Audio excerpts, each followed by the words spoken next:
2003, my world kind of blew up. I lost my job, I lost my girlfriend, I lost my roommate, I lost my room, all in less than a year. And I had to move back home to my parents' house, and which is embarrassing when you're in your mid-20s.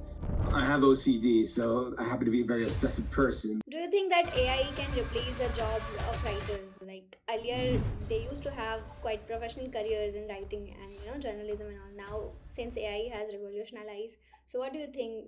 I think, well, I'm trying not to curse, but I think we're kind of screwed.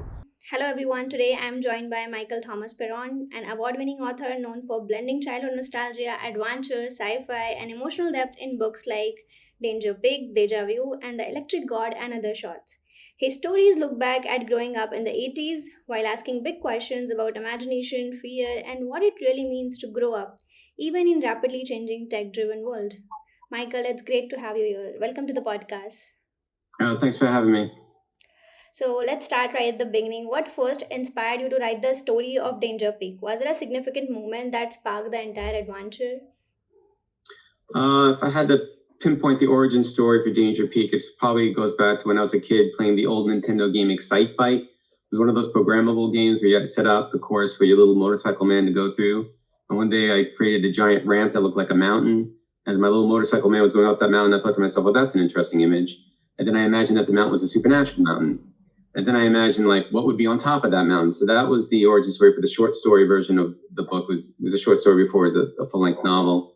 Other inspirations I had were riding around town on my bike with my two best friends when I was growing up. They weren't motorbikes; they were just regular bicycles. But I figured motorbikes would be more interesting for the reader. And finally, the last inspiration, unfortunately, was the death of my brother when I was 8 years old. So I put those three things together: a side bike, the adventures riding around town on my bike with my two best friends, and the death of my brother to make the full-length novel version of Danger Peak. I like to tell people that Danger Peak is a celebration of my childhood while trying to reconcile the tragedy at the center of it. That's really interesting. Your books explore imagination, childhood, fear, and even alternate realities. What do you think AI is doing to our imagination today, especially for younger people? Oh, well, the obvious answer is weakening it. I know I sound like an old man when I say that, but when I was a kid, you had to work to get the answer. You had to go to the library. You had to look it up in Encyclopedia Britannica. Now kids just ask on their phone, Chat GPT, for all Yeah, the answers. exactly. And I wonder if they're actually learning anything. Your stories are set in or inspired by 80s, a very analog era. How do you think kids from the 80s would react if AI suddenly appeared out of nowhere? I think actually they'd probably be really excited at first, like it was a brand new toy to play with, and to be amazed by the technology. But I think after a while, they would realize what they were giving up, and like face-to-face communication, interpersonal interactions, and having an authentic experience with someone. I think eventually they'd regret what they were losing. Your short stories often explore the darker side of human nature. What draws you to those kinds of themes? Fear, obsession, madness?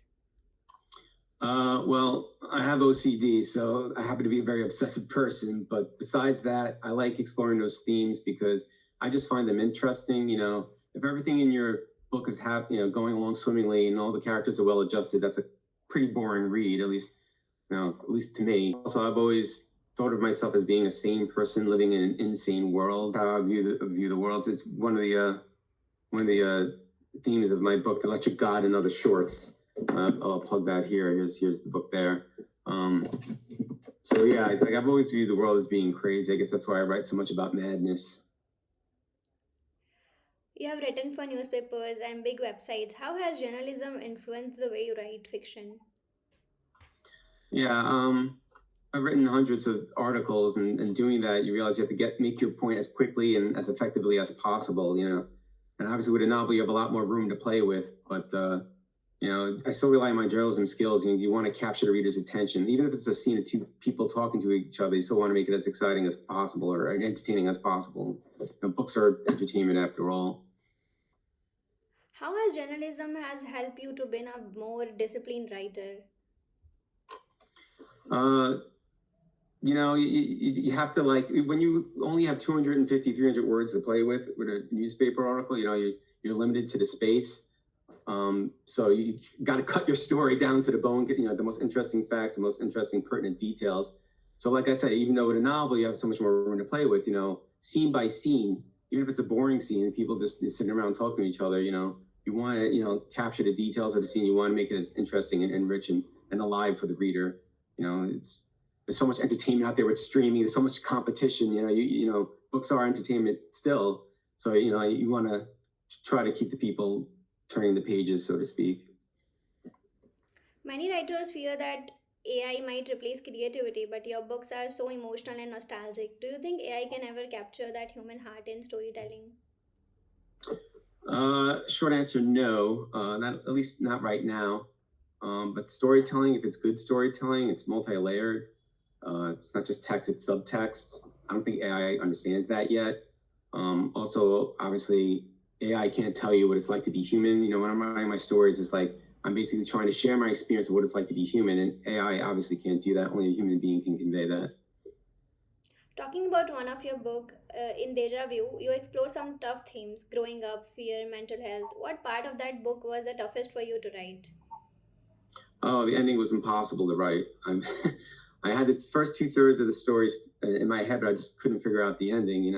For a year, it was in my head. I was like, and I actually think Deja Vu is a better idea for a book than Danger Peak. Like I was very excited about the idea, but I just couldn't figure out how to end it. And then I had a dream one night, and I woke up the next morning, and the ending came to me, and I said, "That's your ending right there." So the next day, I started writing the book, and the problem, I'm a kind of a writer who I don't want to start writing the book until I know the ending because I don't want to waste my time.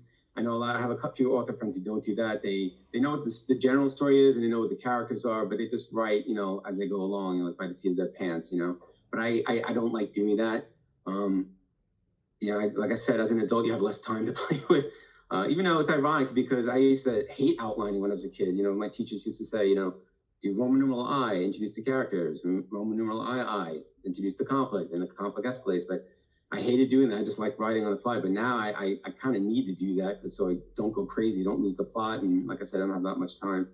Another difficult thing about the book was writing about Bobby's, the main character's experiences of losing his friends. He started drifting away, leaving him in the dust. That was very autobiographical. And I felt like I was kind of like revealing my diary entries to the world. But it was still obviously cathartic to write it and gratifying to have people come to me and say, "Oh, I felt so bad for Bobby." I'm like, "Well, that was me."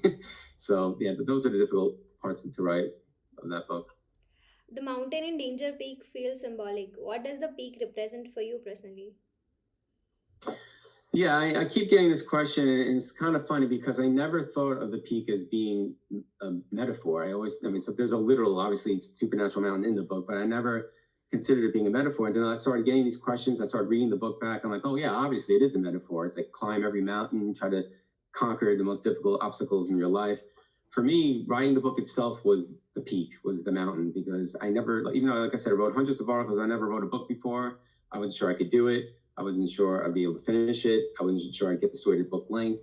I thought it'd take me a year to write, but once I started writing, I couldn't stop. And then I wrote the first draft in 4 months. So, it's like that famous line from Back to the Future, if you put your mind to it, you can accomplish anything. So I was very proud of finishing that first book. That's right. Your child characters feel so real. How much of your own childhood made it into the story that you have written? Yeah, like I said, I based, my for Danger Peak, my childhood adventures riding my bike around town, my friends, my brother's death. I also forgot to show you how the image that I had when I was playing Excite Bike as a kid, the little motorcycle man going up the mountain. Here's Danger Peak's cover. That's where I got that idea. So that was, very autobiographical. But believe it or not, my follow-up novel, the sci-fi novel Deja Vu, was more autobiographical. And then I'll plug the cover here too. I don't know if you can see that. This book was more autobiographical. The way I structured this book was it was split into two parts. In the first half, what I call the normal half, almost everything that happened in that first half happened to me in real life. The situations, even specific lines of dialogue me and my friends said, that all happened. But then the second half, what I call the crazy half, things start going off the rails. But they have to. It's a sci-fi novel, and you don't want to bore readers by going down a stroll down memory lane. So that's I was playing with format with Deja Vu, and I like that idea how it's has kind of like a split personality. So, since you have written many fictions books so far and you're writing another one, so I want to ask this: when the idea of writing a book comes into your mind, like when your writing journey exactly started? Oh, Yeah, I mean, like I said, I had a journalism career for a while, but I always wanted to write a book. I wasn't sure I could do it, and I guess I didn't have the courage, or I didn't have the time, or didn't make the time, I should say. But I had a journalism career. Then 2003, my world kind of blew up. I lost in less than a year. I lost my job. I lost my girlfriend. I lost my roommate. I lost my room, all in less than a year. And I had to move back home to my parents' house, and which is embarrassing when you're in your mid 20s. So I didn't for a while. I didn't know what to do. I was lost. I was like, what am I gonna do with my life? And my mom reminded me, well, you should be a writer. I'm like, I don't want to do that. It's too hard, and I just I don't want to waste my time. And she said, well, Michael, when you were a kid, you used to go in your bedroom and you would write story after story. I didn't tell you to do that. Your father didn't tell you to do that. You just did that on your own. I'm like, well, that's a good point. I mean, it took a long while for me to take those words to heart and take it seriously. It took me 10 years to start writing Danger Peak, and then a few more years to get it published. But that was probably the turning point for me when I said, well, let me give it a shot. Let me take this writing thing seriously. I mean, we're only here, we only get one life, so I'm not getting any younger. Since we have talked a lot about AI and technology, so I want to ask this since you're a writer. Do you think that AI can replace the jobs of writers? Like earlier, they used to have quite professional careers in writing and journalism and all. Now, since AI has revolutionized, so what do you think this can take up the jobs? I think, well, I'm trying not to curse, but I think we're kind of screwed. I think, I'm not the only one saying this. Obviously, it's not an original opinion. I think, even the experts are saying we're going to lose a lot of jobs. My day job as an editor, I might lose my job. My friend is telling me you're definitely going to lose your job. But like this ties back into my first answer about can AI duplicate, the writing experiences? Like I said, at least not right now. Crossing my fingers. Mm. At least right now, I see examples of AI, and it's text, text, text. There's no subtext. It doesn't understand that yet. Again, future, but for right now. And also, AI does not know, even if it could imitate it, it doesn't know what it's like to be human. It doesn't. If you want to read a human story with heart, you need to read a book written by a human. Okay, I know it sounds old fashioned and fuddy duddy and like an old person saying that, but it's honestly how I feel. I wouldn't want to read something that's written by AI. Even if I wasn't a writer, I wouldn't want to do that.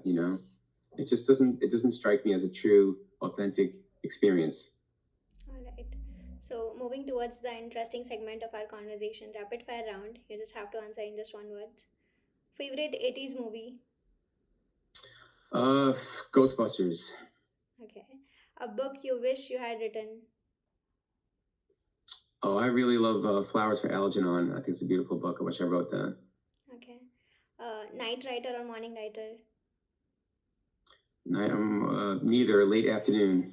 Okay. A book you always go back to? I've read The Catch in a Rye more probably than any other book I've read. It's my favorite book. It's an obvious answer. A lot of people say that, but it is still my favorite book, Catcher in the Rye. Okay. A story idea you are scared to write someday? I'm actually writing it right now. I'm writing a short story. It's partly inspired about my experiences trying to get published. I already wrote the outline, and has a very dark ending, like all my short stories. So as I'm reading, writing it, I should say, it's like kind of scaring me. It's like revealing my darker nature and where things could have gone. If I didn't hold back some of my impulses. So I'm kind of scaring myself that way. All right. So, what is that one advice that you would like to give to aspiring writers who are listening to the podcast?